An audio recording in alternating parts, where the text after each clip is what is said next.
సమాచారం కోసం 95 న్యూస్ ఇప్పుడు యాప్లో మీ ముందుకు వచ్చింది. వెంటనే డౌన్లోడ్ చేసుకుని న్యూస్ అప్డేట్ తెలుసుకోండి. ప్రతి క్షణం ప్రజాక్షేమం కోసం.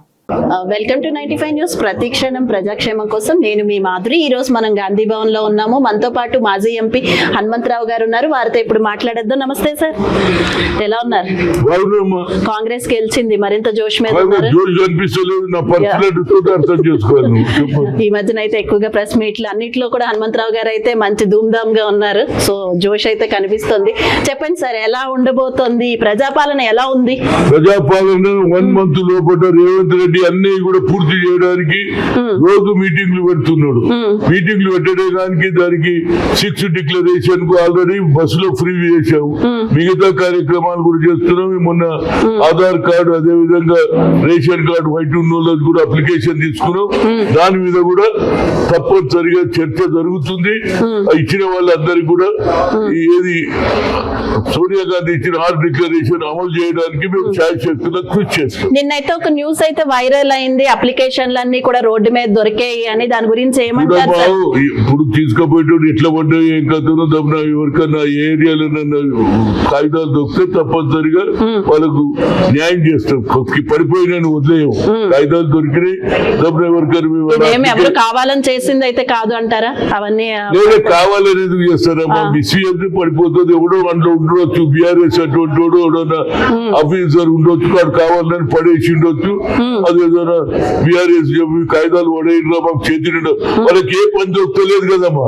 ఎట్లనైనా కాంగ్రెస్ ను బద్నాం చేయాలి, రేవంత్ రెడ్డి ప్రభుత్వాన్ని భయం చేయాలి అనేది అందులో ఉంటారు కదా కొందరు. ఇప్పటి కూడా కొంత సానుభూతులు బీఆర్ఎస్ వాడు ఎవడో చేసిన వాటి సంగతి తెలుస్తాం, వాడిని ఎంక్వైరీ చేస్తాం. వాడు ఎవడో కావాలని చెప్తే వారి మీద యాక్షన్ కూడా తీసుకుంటాం. ధరణి గురించి ఏమంటారు సార్? ధరణిని రద్దు చేస్తున్నాము. ధరణిని రద్దు చేయడానికి నిన్ననే కమిటీ వేశాడు. ఏది కోదన్ రెడ్డిని, అదే విధంగా నవీన్ మిట్టల్ వాళ్ళ ఎంబడి ఇంకా 3 ఆఫీసర్లు పెట్టారు. నా ఫస్ట్ కేసే కీసర దారిలో 1981 లో ఇందిరాగాంధీ ఇచ్చినటువంటి 94 ఎకరాల అర్జన్లకు ఆనాడు దొర రాగి కృష్ణారెడ్డి దగ్గర 400-500 ఎకరాలు ఉంటే ఇందిరాగాంధీ ఇచ్చింది. అది అప్పటి నుంచి ఉన్నది. కానీ అందులో 2 చనిపోతే 97 లో ఎప్పుడైతే ఔటర్ రింగ్ రోడ్ రాగానే వాళ్ళ ఆలోచనలో మార్పు వచ్చేసి దొంగ సంతకాలు చేసి హైకోర్టులో పోయి ఆర్డర్ తెచ్చుకొని రెవెన్యూలో మేనేజ్ చేసి హెచ్ఎండిఏకు లేఅవుట్ పర్మిషన్ ఇచ్చి లేఅవుట్ ఎట్లు ఇచ్చిందన్నారు. ఎన్నోసార్లు నేను పోయినా హెచ్ఎండిఏకు, నేను కోదన్ రెడ్డి. కాగితాలు ఇవ్వకుంటే రైట్ టు ఇన్ఫర్మేషన్ శ్రీనివాస కుటుంబ సభ్యుడు. ఆ కాగితం కూడా ఇప్పుడు ఏం లేదు. వాళ్ళు పని ఆపమంటే ఆపుతలేదు. ఇంకొక 5-10 రోజులు చూస్తే లెటర్ ఇచ్చినాక పని ఆపకపోతే నేనే పోయాడు హెచ్ఎండిఏ ఆఫీస్ దగ్గర ధర్నా చేస్తా. పేద ప్రజలకు ఎక్కడ అన్యాయం జరిగితే ఇందిరాగాంధీ ఆలోచన, రాజీవ్ గాంధీ ఆలోచన, సోనియా గాంధీ పేదవారి గురించి ఆదుకోవాలనేది మా కల్చర్. అందుగురించే అభయహస్తం అని రేవంత్ రెడ్డి పెట్టిండు. అభయహస్తంకు అన్యాయం జరగకుండా పేద ప్రజలకు అసైన్ ల్యాండ్ కానీ ఇందిరమ్మ ఇచ్చిన ల్యాండ్ ను వాళ్ళకు న్యాయం చేసినప్పుడే ఇందిరమ్మ రాజ్యం వస్తుంది అనేది నా ఉద్దేశం. సరే, ఇప్పుడైతే మనం మాజీ ఎంపీ అని పిలుస్తున్నాము. అదే ఎంపీ హనుమంతరావు గారు అని పిలిచే రోజు ఎప్పుడు వస్తుంది అంటారు? లోక్సభ ఎన్నికల్లో ఎలా ఉండబోతుంది? లోక్సభ ఎన్నికల్లో మాక్సిమం సీట్లు గెలవడానికి ప్రయత్నం చేస్తున్నాడు. ఆల్రెడీ 2-3 మీటింగ్ జిల్లా వైద్యుగా మీటింగ్లు పెట్టిండు. ఆయన ఆలోచన ఉన్నది. తర్వాత పార్టీలో తప్పనిసరిగా ఎక్కువ సీట్లు, ఎందుకంటే రాహుల్ గాంధీ దేశానికి ప్రధానమంత్రి కావాలి. అదేవిధంగా ఇండియా కూటమి కూడా అందరూ అడ్జస్ట్ అవుతున్నారు సీట్లలో. మీరు ఎలా అంటే ఖమ్మంలో పోటీ చేయబోతున్నారు? ఖమ్మంలో సోనియా గాంధీ నిలబడకపోతే నేను నిలబడతాను. నేను గతంలోనే నేను అప్లికేషన్ పెట్టినా, నాకు రాలేదు. ఈసారి సోనియా గాంధీ నిలబడితే ఆమెకే పనిచేస్తా, లేకపోతే నేను తప్పనిసరిగా నిలబడతా. గెలిచే ఛాన్సెస్ ఉన్నాయి. నాకు అందరు కూడా రమ్మని కోరుతున్నారు. అంటే ఈసారి ప్రియాంక గాంధీ, సోనియా గాంధీ కూడా మెదక్, ఖమ్మం ఇవన్నీ పోటీ చేసే అవకాశాలు ఉన్నాయి అంటున్నారు. ఏమైనా ఉన్నాయా సార్? చూడండి, మా పిసి సీఎం గారు, పిసిసి ప్రెసిడెంట్ ఒక ఆఫర్ ఇచ్చిండ్రు. వాళ్ళ ఇష్టం, మనం అడిగే వరకే. వాళ్ళు ఏడు నిలబడాలంటే తప్పనిసరిగా నిలబడతా అంటే అంతకంటే ఏం కాలేదు. ఆమె నిలబడితే ఆ వాతావరణం అంతా అందరికి ఉపయోగపడుతుంది అనేది నా ఉద్దేశం. ఇది final decision will take by Revanth Reddy. అది అంటే కాళేశ్వరం ప్రాజెక్టు పై ఇప్పటి వరకు అవినీతి అవినీతి అన్న కాంగ్రెస్ ఇప్పుడు ఏం మాట్లాడట్లేదు ఎందుకు అని మాట్లాడలేదేమో వాళ్ళు మా కమిటీ అంటున్నారు. వేసినాం కదా, సిట్టింగ్ జడ్జి తోటి వేసినాం కదా, మేము మాట్లాడాము, పని చేస్తూనే ఉంటాం, వాళ్ళకి ఛాన్స్ లేదు, అందుకు జాబ్ డిక్లరేషన్ అంటే వాళ్ళు కుమ్మక్కైపోయారు బీజేపీ పైసలు ఎక్కువ అవుతుంది, ఏడికెళ్ళి తెస్తావు, ఏడికెళ్ళి తెస్తావు, నీకేదో హోటల్ పెట్టుకుంటాడు అనుకో, నువ్వు ఏడికెళ్ళి తెస్తావు అని అడుగుతావు, హోటల్ పెట్టుకుంటాడు, హోటల్ నడిపిస్తాడు.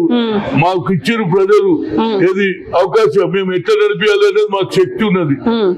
నెల రోజులే కాలేదు అప్పుడే లొల్లి పెడుతున్నారు. ఎందుకంటే 6 డిక్లరేషన్ అడిగితే వాళ్ళ పార్టీ తెర మెరుగు అయిపోతుంది, అడ్రస్ ఉండదు అనేది లొల్లి పెడుతున్నారు. అందులో భాగమే ఈ ఏదైతే 6 డిక్లరేషన్ గురించి సంతకాలు చేసి అప్లికేషన్ అవి కూడా ఎందుకు పడేసారు, అందుకెళ్ళి ఎవరో ఉన్నాడు బీఆర్ఎస్ మనిషి, ఎవరో ఆఫీసర్ ఉన్నాడు, వాళ్ళ మీద యాక్షన్ తీసుకోవాలి అనేది నా ఉద్దేశం. అంటే తెలంగాణ బలం గలం దళం అయితే కేసీఆర్ అంటున్నారు, బీఆర్ఎస్ అంటే తెలంగాణ అంటే కేసీఆర్, కేసీఆర్ చూడండి అంటే తెలంగాణలో ఆయన ఏం చేయలే, ఓన్లీ ఒకసారి ఏది హంగర్ స్ట్రైక్ చేసిడు, మిగతా చేసిందంతా మేమే. 41 మంది ఎంపీలం సోనియా గాంధీకి ఇచ్చినాము. 1969 నుంచి కొట్లాడుతున్నాం, ప్రజలలో లోపల ఆవేదన ఉండే సెల్ఫ్ రెస్పెక్ట్ తో బతకాలని, దాని మీద ఆయన అవకాశం ఉంది. మేము పార్లమెంట్ లో ఒక్కటి తెస్తారా, మేము అందరం కలిసినాం, పార్లమెంట్ లో మా మెజార్టీ ఉండే, రాజ్యసభలో మేము కొట్లాడినాం, నేను తెచ్చినా అంటే ఇచ్చింది మేము, తెచ్చింది మేము. ఆయనకు అవకాశం 2 సార్లు ఇచ్చిండ్రు, ప్రజలు విసిగి వేదారు. కాంగ్రెస్ వైపు ఇందిరమ్మ సోనియా గాంధీ ఇచ్చిన మాట నిలబెట్టుకున్న తెలంగాణ ఇచ్చింది కాబట్టి 6 డిక్లరేషన్ మా ప్రజలు ఓట్లు వేసారు కాబట్టి మేము గెలిచినాం, వాళ్ళకి న్యాయం చేస్తాం. ఓకే, అసెంబ్లీ ఎలక్షన్స్ అంటే కాంగ్రెస్ గెలిచింది కానీ లోక్సభ వరకు వచ్చేసరికి బీజేపీ గెలిచే అవకాశాలు ఉన్నాయి అంటే బీజేపీ చాలా చెప్తుందమ్మా. బీజేపీ అసలు రాముడు మొన్నటిదాకా మొన్న రాముడు అంటున్నాడు, ఇంతకు ముందు నరేంద్ర మోడీ దేవుడు అన్నారు కదా, వాళ్ళు ఏదన్నా అంటారు ఓట్ల గురించి. ఎవరైనా దేవుని దగ్గర పోవాలని చెప్తారమ్మా, మనస్ఫూర్తిగా పోవాలి. ఇప్పుడు అక్షంతలట తీసుకుపోయి ఇంటింటి పోయాడు కలవన్నాడు, దేవుడు పిలిచినాడు పోయి, దేవుని మీద మనకు ప్రేమ ఉండాలి. ఇది కొత్త నాటకం, హిందూ ఓట్లు కావాలని చలో అయోధ్య అంటున్నాడు. అయోధ్య అదే దేవుడు, నేను యాదగిరి గుంటున్నది పోవాలనుకుంటే నేను మనసులుంటే పోతా, దాన్ని కూడా ఆఫర్ చేస్తున్నాడు. అంటే అయోధ్య కార్యక్రమం కూడా ఓట్ల కోసమే అని అంటారా ఏంటి? 100కి 100 రూపాయలు హిందూ ఓట్లు తీసుకోవాలి. రాముడు నాకంటే భక్తుడు ఎవడున్నాడు, నా పేరే హనుమంతుడు. వీళ్ళు భక్తుడు దేవుని లోపల ఉంటది ప్రేమ అనేది, వీళ్ళు దేవుణ్ణి కూడా వాడుకుంటున్నారు అనేది నా ఉద్దేశం.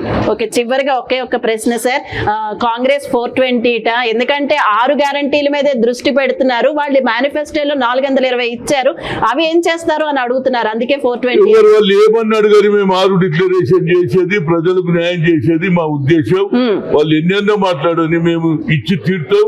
సోనియా గాంధీ ఇచ్చిన మాట తెలంగాణ ఇస్తే ఆందోళన అన్యాయం జరుగుతుందని తెలిసినా ఇచ్చింది కాబట్టి ఆమె నమ్మికతో 6 డిక్లరేషన్ అమలు చేసింది.